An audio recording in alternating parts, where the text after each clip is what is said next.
Even when you feel low, you can still. Tania বিশ্বাস করতে পারছিলেন না যে বিবাহ বিচ্ছেদ তার জীবনে আশীর্বাদ হয়ে আসবে। অতিরিক্ত ওজনের কারণে তার স্বামী তাকে তালাক দিয়েছিলেন। তার উপর গর্ভপাত হওয়ায় তিনি হতাশ হয়ে মানসিকভাবে ভেঙে পড়েছিলেন।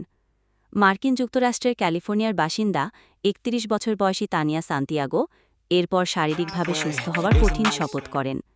তার ওজন হয়েছিল ২৭০ কেজি।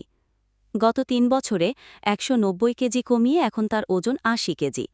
২০২১ সালটা তার জীবনে খুবই কঠিন সময় ছিল। অতিরিক্ত ওজনের কারণে 7XL পোশাকও তার ছোট হতো। তার শরীর এত ভারী হয়েছিল যে তিনি বিছানা থেকেও একা উঠতে পারতেন না। তখন তিনি ৬ জনের খাবার একাই খেতেন। এই অবস্থায় তিনি গর্ভবতী হন। কিন্তু ৩ মাস পরে আসে দুঃসংবাদ। গর্ভপাতের সন্তান হারানোর পর তার স্বামীর সাথে বিবাহ বিচ্ছেদ হয়। এরপর তানিয়া খুব হতাশ হয়েছিলেন। তিনি ভাবছিলেন তিনি কখনো ঘুরে দাঁড়াতে পারবেন। এরপর তিনি সিদ্ধান্ত নেন তার জীবন বদলে ফেলবেন। ঠিক তখনই তার কাছে একটা খারাপ খবর আসে। তিনি জানতে পারেন তিনি ফ্যাটি লিভারে আক্রান্ত হয়েছেন। ডাক্তাররা বলেন যদি তাড়াতাড়ি ব্যবস্থা না নেন তাহলে তিনি মারা যেতে পারেন। এরপর ২০২৩ সালে তার চিকিৎসা হয়, কিন্তু তার শরীর অখারাপ থাকলেও তিনি হার মানেননি। কিছুদিন আগে তিনি একটা সাক্ষাৎকারে বলেছেন তিনি তার চেহারা অনেক বদলে ফেলেছেন।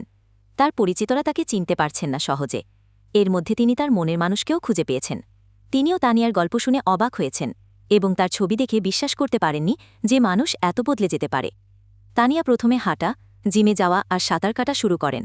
এখন তিনি ছোট পোশাকও পরতে পারেন। এখন তিনি তার মনের মানুষকে নিয়ে সুখে সংসার করছেন।